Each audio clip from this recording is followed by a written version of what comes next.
Hello, everyone. This is Raymond from Wisp. Welcome to the 0 to 1 podcast where we look at how founders land their first customers and scale from there. Today, I'm super excited to have Tom Green joining us. Tom is the co founder of Verticode that helps founders build their minimum viable product, or MVP for short. They have started in late 2022 in the UK and in less than 2 years have grown to 600K in annual revenue. Tom, would you like to tell us more about Verticode and about yourself? Yeah, absolutely. Thanks for having me, Raymond. Super excited to be on here and have a chat with you. And yeah, like you said, I'm one of the co-founders of Verticode, so I focus on the commercial side. At Verticode, we really focus on building out minimum viable products more quickly and more affordably for aspiring founders than they've been possible to do, and there's ever been possible to do before. What that really looks like is for us, like you said, we've grown to a good amount of revenue for our second year, but also, we're a team of 10. We're all based here in the UK, but we work with founders in the US, in Africa, UK, and across Europe. So yeah, that's a bit about us. So I'm looking forward to digging into a bit more about the early days with you. Yeah, tell us maybe a bit more about you and how do you get involved with this startup first? Yeah, I mean, that's kind of at the very core of why we started Vertigo, was kind of around my story and my co-founder story. And so I was a product strategist at American Express, so kind of doing a bit more of a corporate experience. And at that stage, I decided I really wanted to get involved in the startup world. And so I launched an ad tech company, which with a different co-founder at the time, and that failed fairly quickly. And I realized I didn't have the tools in my arsenal. I didn't have the understanding of what I needed to do to be a founder. And so at that stage, I went out to America, started learning some of the fundamentals of startups. At that stage, launched another startup, which we raised to, or kind of built out to, about $5,000 MRR. So we were kind of going nicely, and then stumbled across one of the other big issues for founders, which is falling out with my co-founder. So at that stage, even though the company was going pretty well, we had a falling out, and I decided then to leave America, come back to the UK. And that's when I kind of started having the realizations that as a non-technical founder, it's very difficult for all the stars to align for you to launch a good product. And I think as the funding landscape started to deteriorate for those early stage founders as well, we realized that actually there's no kind of accessible or easy kind of option there, because investors aren't going to pay you to launch your MVP. Development agencies are going to charge you, $30, $40, $50,000, and finding a technical co-founder is very, very difficult. So we wanted to be the people who could sit in that space and help people launch. Right, and actually that reminds me of some interesting stories. So I'm actually on YC co-founder, and as a technical co-founder, I think a lot of people start pitching me all of those things, and I wonder if there's anything better like out there, right, other than just finding co-founder, because it's like marriage, and you have had your fair share of falling out to know that I can't just work with anyone. Maybe Yeah, let's talk about like how you land your first customer over here at Verticode. yeah, it's really interesting. I mean, I know you mentioned about the YC co-founder matching platform there. So we didn't specifically use that, but that was one of our first strategies, because I'd previously used YC co-founder matchmaking in the past, and I know there's a number of different other ones out there, which I kind of won't name all of them. But we had identified that, like you said there, that's a place where a lot of non-technical founders who are, for want of a better word, very desperate to get something launched are there. They're looking for technical co-founders. And, like you kind of mentioned there, often people will end up pairing up with technical co-founders who don't align with them in any other way apart from the fact they can build their product. They might not have the same values, they might not have the same goals for their business. So we thought perhaps this is a space where, I guess, you're not meant to go and sell on it, but in the true style of the hustle, we thought that's where we could go and find some early customers. So we set ourselves up on those platforms, and we were pretty upfront about what we were doing. We didn't try and sort of lure people in, but what we really realized is that it's a way to access non-technical founders. And so we went through the process of explaining to them that we could build their MVP in a matter of 1 or 2 weeks, that it was going to be considerably cheaper than they'd ever imagined it could be with a traditional development agency. And I think there was two sides to this. Some people still were absolutely adamant that they wanted to find a co-founder, and that was absolutely fine. Some of them were immediately hooked, and they said, this is an idea that I've been working on for 2 years and I've never had a way of launching it, and this is now a way they could do it. We also had a bit of both. So we had some people who said to us, well, actually, no, I'm looking for the co-founder.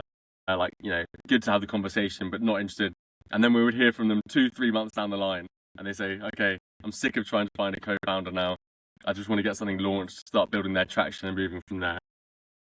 We also obviously eventually had some who reported us, and we actually kind of, I guess, after being on the platform for a while, I think we did get kicked off eventually. So it wasn't very scalable, but it allowed us to get, I think, our first 5 customers. Right. Was that how your first customer was landed? Exactly. So that was how we landed our first customer. And we didn't really have much of a sales funnel at the time. So I was kind of like speaking to them on the phone, kind of doing all kinds of things. And yeah, it was very much it was very much drawn together process. I'd say that. Do you recall like how was the call like, and what made them say yes?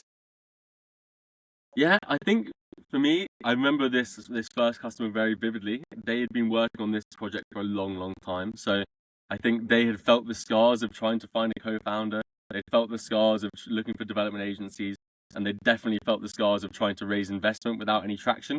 I think they had been working on this idea for 8 or 9 years, and this was the first time they felt they had found an avenue with which they could actually launch in a sustainable way. And that was a big thing for them. I think one thing which was a massive learning for me as much as anything else was it also made me realize how much responsibility we were taking for the people we were working with.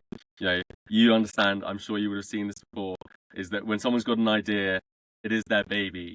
This is their pride and their joy. And so that was a really quick early learning for me was, okay, you've got to really kind of handhold these founders through this process, make sure they understand the process, and also understand that what they're getting built here or what they're building for the first stage is the MVP, and helping them to embrace that simplicity. And I think, yeah, obviously at that stage we didn't have as much track record behind us either, so that was something we really had to work on, was really kind of positioning ourselves as people rather than as a company. So my co-founder, for instance, he's got an amazing track record as a software developer, so he had to reel out his sort of CV and explain kind of how his tech experience was going to be, what enables this. Similarly, I had to kind of roll out my CV a little bit, and the fact that I'd been to Berkeley and the fact that I'd worked at American Express, I think put some confidence in them. So at that early stage, I remember as well, we weren't so much selling the company as much as selling trust in ourselves. I think that was a big piece of advice I'd give to any founder who's going through that process. Right. Actually, that was bring me to the next question, because it's a pretty cutthroat space, and on the other side, when founder look at solutions like yours, they think about like, oh, it's yet another agency trying to like gouge us for like 10, 20 thousands and not deliver. And you mentioned that you really have to put yourself out there and say that I'm personally responsible for your little baby right there. Could you tell us a bit more about, what else like do you think helped you land like your first few, especially so when, there isn't like really any testimonial, any like prior work done, well, besides like your CVs personally? Yeah, I think that's the whole point. I think, and something that we did do was we did a little bit more kind of pre-work than we would normally do, or that we would do these days. We didn't, like you said, we didn't have testimonials to lean back on. So we were kind of, in terms of kind of building out a proof of concept, we were a bit more amenable to say we built them a kind of a much smaller version to show them that the functionality could be built quite simply and that kind of things. And also, I think it also taught us a lot about what founders are looking for. And I think what we realized there is kind of our core value add that we were offering at the time was speed and affordability. Well, I think what we actually realized as well is that transparency is something that founders really wanted, and we identified that in our first couple of customers too.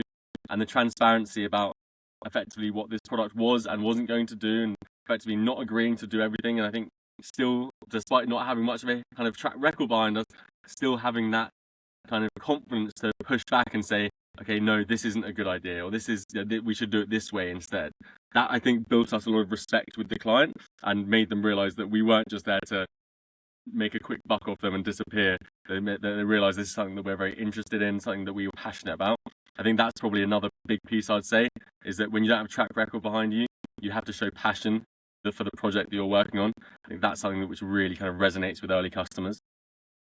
So you mentioned something about transparency. How is that coming across to like customers? How do they know that you're being transparent with your process? And I guess the Main thing is that customers are also thinking like, are you saying what you're saying, or is that yet another marketing ploy, right?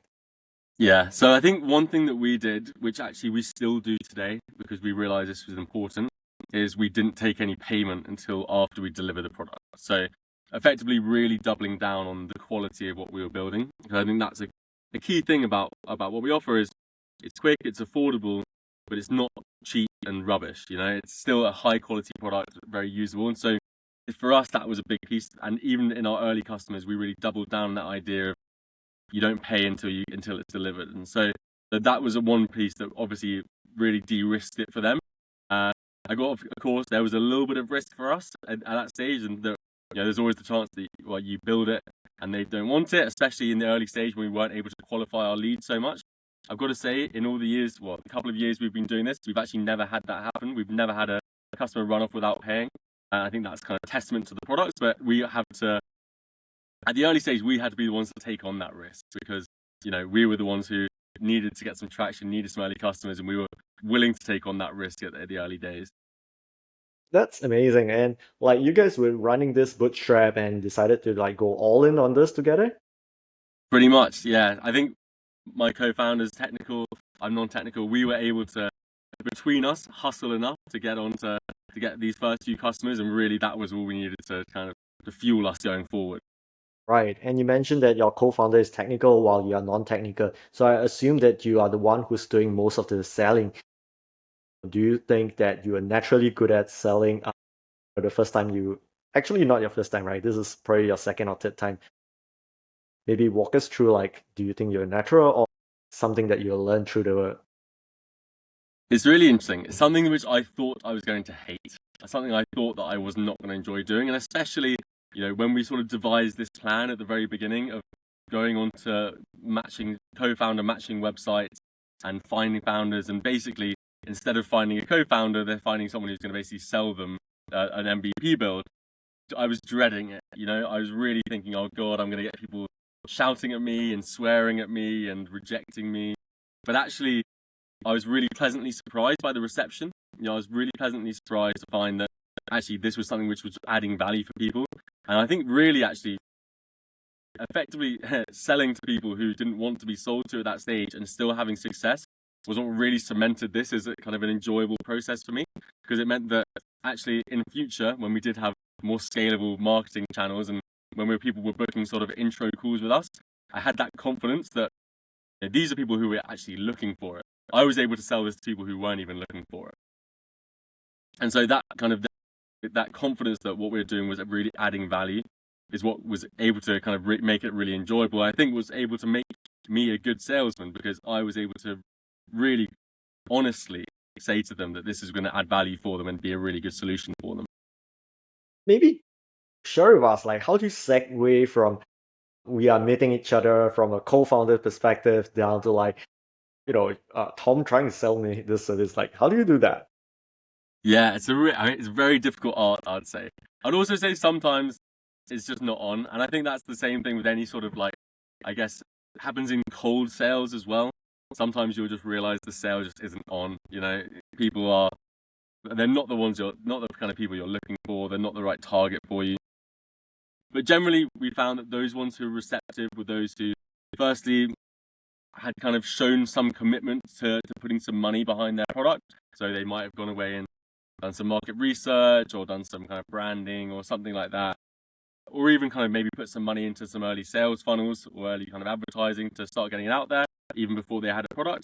So that was obviously a key thing, people who had shown a propensity to spend money on their project. Because as you'll know from co-founder matching websites, there's also a lot of people on there who just want to chat to people and have fun and like have some nice connections, which is great. That's fine, but obviously we weren't really looking for that. So identifying those people early in the call was good, and then really from there, the question going down that avenue of really questioning what has been your barrier to getting your MVP launched. And at that stage, you get an understanding of people. Sometimes it's, oh, well, I had a co-founder and he left, or we fell out, or I just not been able to, I went to a development agency and they quoted me 30 grand, that kind of thing. At that stage, that's when we could start to say, okay, well, we have this solution. We have this solution which is better than this alternative for these four 5 reasons. And that's where how we kind of transitioned that conversation.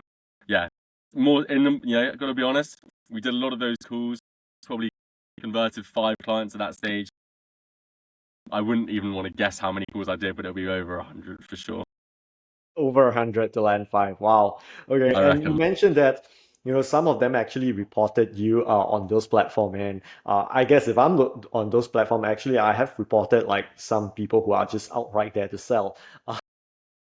Hmm. So besides, people who reported you, have you got any, bad experience just going out there hustling like that? Yeah, not really. I mean, I think the people who were like reporting us were actually not people who'd spoken to us. They were people who we would like send a message to saying this was our service. They would just see it was sales. And I think, that's not within the rules of those platforms. So I think that's absolutely fair enough for them to report us. And luckily, by the time that happened, we built out some much more scalable. I think, I hadn't even been on the site in a while when I got the sort of notification that we were no longer welcome. So yeah, so that was luckily it wasn't a big hit for us. But I think that hustle was it's not definitely not something that I'm embarrassed about for sure. But I mean, even going out there and doing sort of cold outreach, I do generally find it's another thing which it is again another form of hustling, of getting in front of people. What you'll find is generally people sort of respect it. They respect that you're getting out there as long as you're being kind of diligent with them and being upfront. But especially, I think on LinkedIn, especially, if you're going to try and get someone on a call, get into someone's DMs, I think they just want you to be upfront about what you're doing. They don't want you to kind of swindle them into having a meeting or anything like that. Try and kind of make sure you've pre-qualified them a little bit by making sure they're interested in what you're doing. And then really there tends to be kind of a mutual level of respect there. Right. I guess you're also moving into like what goes after like the fight. So you mentioned that you're banned. Was that the time that you feel like you're kept out on like that stage of growth that's leading you down like to the next stage where you're trying other growth levers? Yeah, exactly. I think that was exactly it. We needed some cash to be able to pull those other levers, and that was the core of it. At the beginning, we didn't have any cash. We were completely bootstrapped. As soon as we had those kind of 3, 4, 5 clients, we had a bit of a pool of cash, probably the equivalent to a kind of small, medium-sized sort of family and friends round.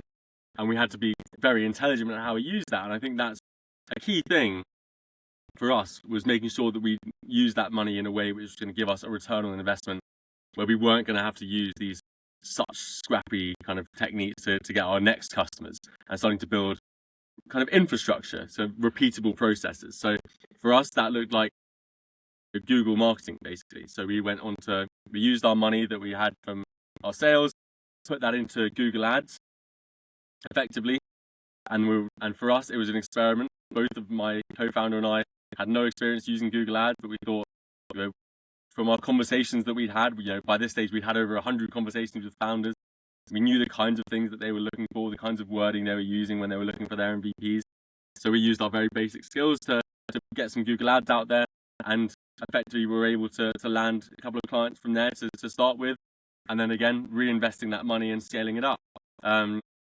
Obviously, one of the other core benefits about that approach is it wasn't so much hustle, it wasn't so much outreach. So that gave us that kind of steady flow of inbound clients and inbound kind of prospects to be able to work on, while I kind of simultaneously worked on a few sort of more organic places that we could access customers without breaking any rules or anything like that. So one of them in particular was starting to look at partnerships. So started to looking at, now that we had a bit of a portfolio behind us, and we had some good testimonials, some good case studies, started working with some accelerator programs who liked our model, liked what we were doing, was different to what they'd seen before, and they were happy for us to step in and partner with their cohorts of founders to build their MVPs. And so once that ball was rolling, we kind of had a couple of different avenues we were exploring, and really the key there was still to continue to reinvest and focus on return on investment for that one, which I would still call that stage the sort of, not really the 0 to 1, but maybe like the 0.2 to the 0.6 stage. Okay, so you mentioned also Google Ads, and initially started off as an experiment, and it actually gave a good return on investment. And you said that you have never tried Google Ads before. What made you want to do it, and what were the resources that you kind of like tapped on to actually execute on the ads? Yeah, that's a very good question. I think so for us, we watched a lot of YouTube videos, a lot of YouTube videos about how to set up the ads. It wasn't an area of experience for me. And I guess one of my first big learnings was just purely the scale of those ad platforms. So Google, even Meta ads is the same. And in terms of actually choosing Google as our avenue, I think we were basically very focused on the return on investment side and the targeting side of it. So we knew from using things like Google Search Console, we could kind of had a bit of an idea that there was a number of people who were searching for this term, which is kind of around MVP development, and that we could catch them in sort of broad intent. And so that was really that was enough for us. I think we looked at others such as Meta and Facebook and LinkedIn. The reality for us on those platforms was that you can target people based on very loose interests and terms, and that doesn't really work for us. So LinkedIn's a good example of this. So obviously, if you're working for a company where you want to be selling SaaS software which is used by project managers, you can go on LinkedIn, you can find everyone whose title is project manager. There you are. You've got a pool of clients. What LinkedIn doesn't necessarily have is a pool of people that says, I've got an idea for a SaaS platform. It's not. It's just that with the clients we work with are so early stage that we had to identify where are they going to be. And the reality is, there's not necessarily going to be indicators of this, of what that they want to start a tech startup on LinkedIn or even on Instagram or Facebook. And so for us, we wanted to make sure we were kind of maximizing our chance to return on investment. It was very much a short-term strategy, and that's what Google was able to provide us. Do you recall which is the video that you would recommend the most? God, no, I don't. I won't be able to remember at all. That's terrible. No, I won't be able to remember at all. I got to say, actually, one thing that we did very early. So we launched our first Google Ads campaign, set it up very, very basically, and then once we had signed our first client from it, at that stage we've decided this was something we wanted to take seriously as an ongoing kind of customer acquisition channel. At that stage, we did almost immediately decide to get help from an expert. So we had effectively a freelance consultant who we would work with on a fairly affordable basis once a month. And what he would do was kind of general sort of upkeep of our platform or of our Google Ads campaigns, and also kind of helping us with some tips on how we could optimize as well. So very low touch, but just making sure we weren't making very kind of core mistakes when we were doing it. So I would also recommend that, getting some professionals on board in the early stages. Right, that actually brings me to the next question on freelance consultants. Like, how do you know this is the guy, right? Because every other guy out there is like a SEM expert. Yeah, I've got to say, we had a look out on what I would call the open market for experts to help us with digital marketing. And like you said, the noise was just too loud. There's no way of cutting through. And so eventually we decided the only way we were going to be able to make a really informed decision was through someone we trust. And so one of our, effectively another startup, a friend of ours who's had a different startup, recommended this consultant. I think not just based on his expertise, but also based on our realistic cost that we were willing to outlay for this kind of expertise. And so at that stage, that was a key thing for us, was something that wasn't going to break the bank, but also was going to offer us a bit of peace of mind that we were doing something which was scalable, rather than, which I think is kind of a good warning to people.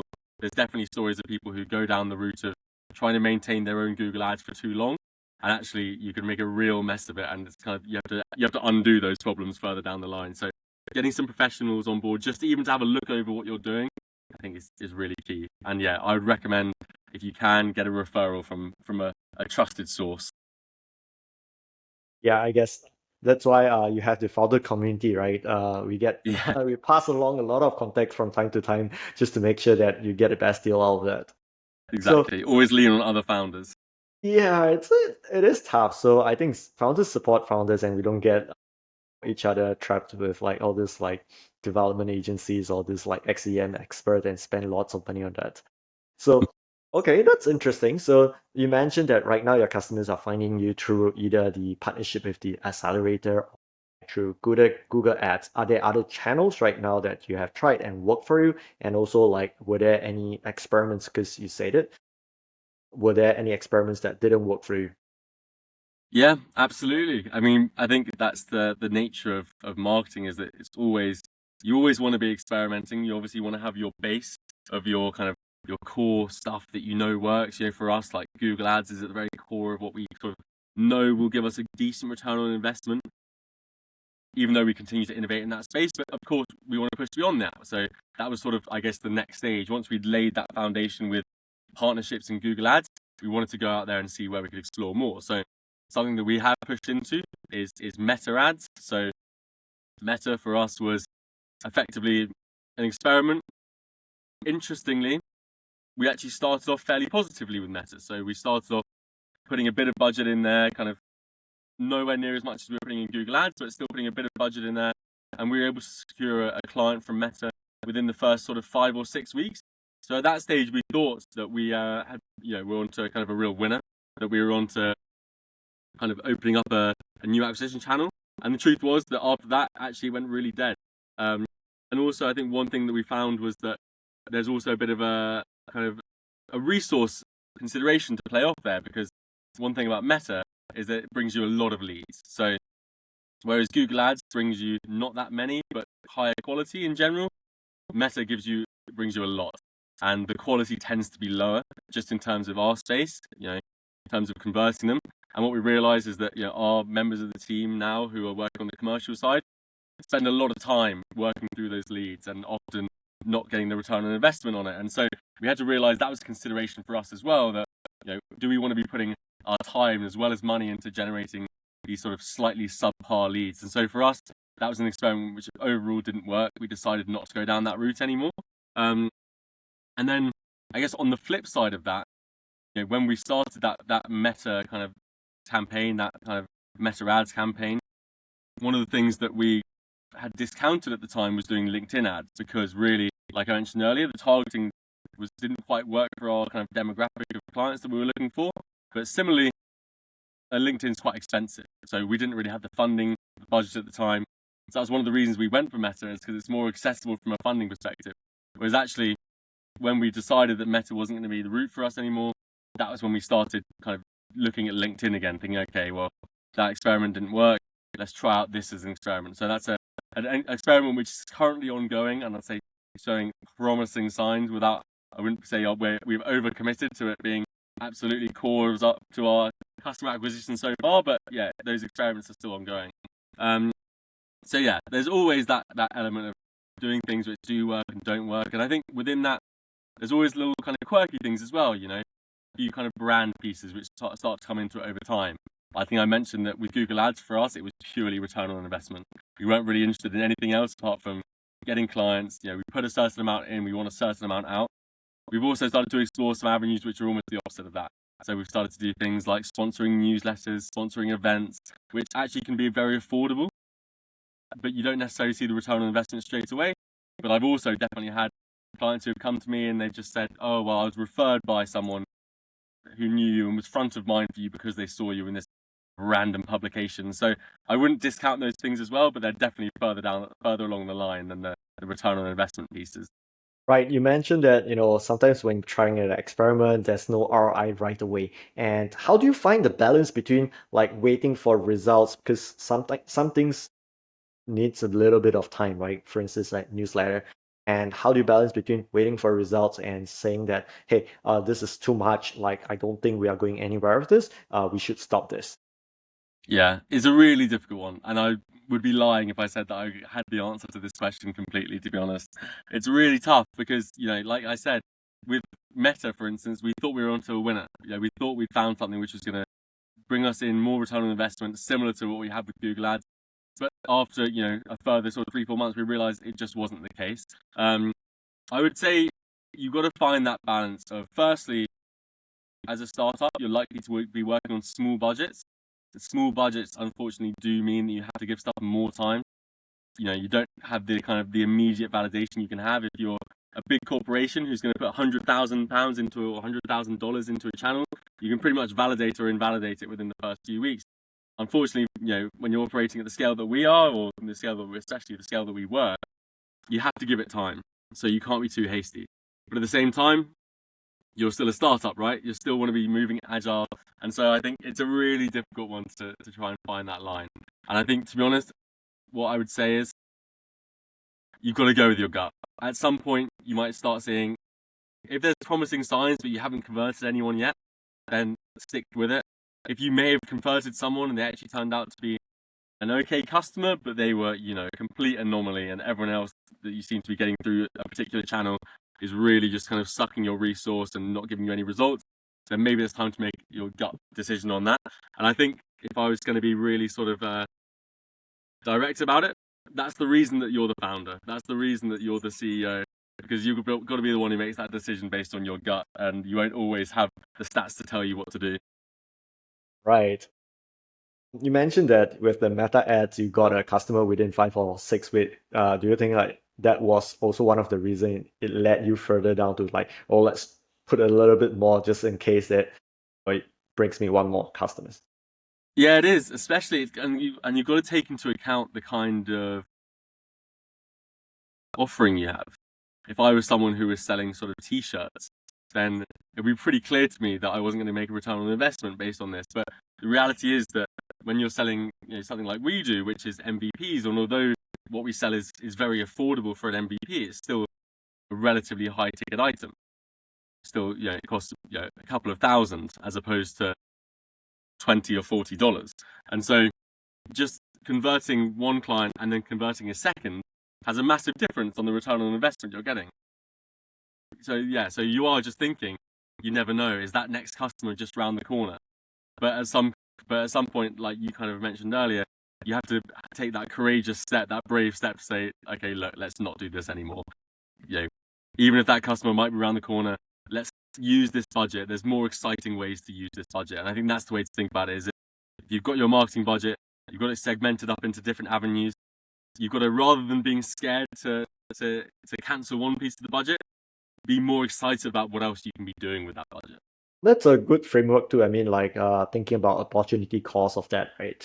Okay. Exactly. Yeah, sounds great. And thanks for sharing all of these things. I think like early stage founders like gonna find this really valuable. So what's next for yourself and Verticode? Where are you going go from here? Yeah, I think we've kind of, like you mentioned, or like I've kind of alluded to, we've been very focused on putting our resources into return on investment. I think for us, the real key now is building our brand. We want to build that in those inbound channels. And I think this is a stage which every company gets to at some stage and has to go through this process at some stage. And it's really getting to the stage where actually, if someone out there needs an MVP, they ask their friend who's in the startup space, we want their answer to be Verticode is your solution.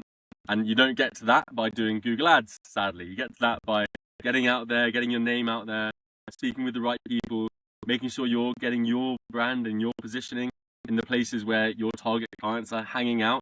And for us, not even necessarily our target clients, but maybe the advisors of those target clients. And I think that applies to every industry, You always hear about, if someone works in the sort of caravan industry, they go to a caravan conference. And similarly, for us, we work in the startup space. We want to go to the startup events and work with startup magazines and work on those kind of things to build our brand. And that's the North Star for any business, I think, is to create yourself into a position where your clients are coming to you rather than you having to pay for them. And so that's definitely our focus at the moment. And I would say we're in the early stages of it, and I'd love to let you know how it goes. Yeah, I would love to find out more about where you guys are going next. So maybe one last one before we end the call. So knowing what you know now, building Verticode for 2 years now, if you had to go back again and redo this, from the start, are there any things that you would do different this time around?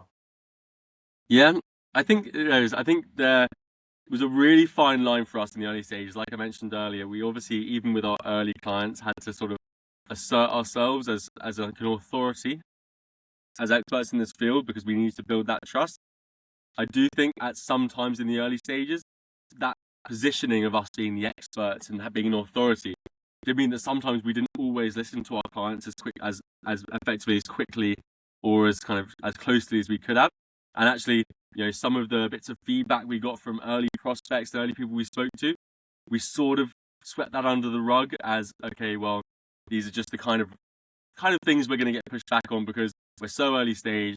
This is all about resilience. It's all about trying to kind of get these first clients. And actually, in hindsight, what we should have done is, not necessarily taken note of everything that everyone was saying, but we should have probably taken some sort of register or we should have maybe had some sort of resource of what people were saying to us. And I think if we'd been more regimented about that, and if we actually had a source or a document or somewhere where we were getting all of the feedback we were getting, we would have actually been able to iterate towards our best version of our offering much, much quicker. So that would Was always there be an my advice to example of that? myself and everyone else. Yeah, I mean, there was an example of it. I mean, in the early stages, because of the technology that we use to build quickly, at the early stages, we actually weren't able to give the source code of the products we built to our founders. And our rationale for that was, well, this is an MVP. All they need to do is prove out their market, and then they'll go off and they'll have to rebuild from scratch. But that's fine because they'll have built traction and they can go and get investment. Something we heard from our first few was that they wanted to make sure the product that they were going to work on for their MVP was also going to be, their IP was going to be owned by them, and they were going to be able to scale it further as well. And we effectively kind of ignored that for the first few times because also we thought, well, everyone out there uses no code, and you don't get given the IP from that, so this can't be a big issue.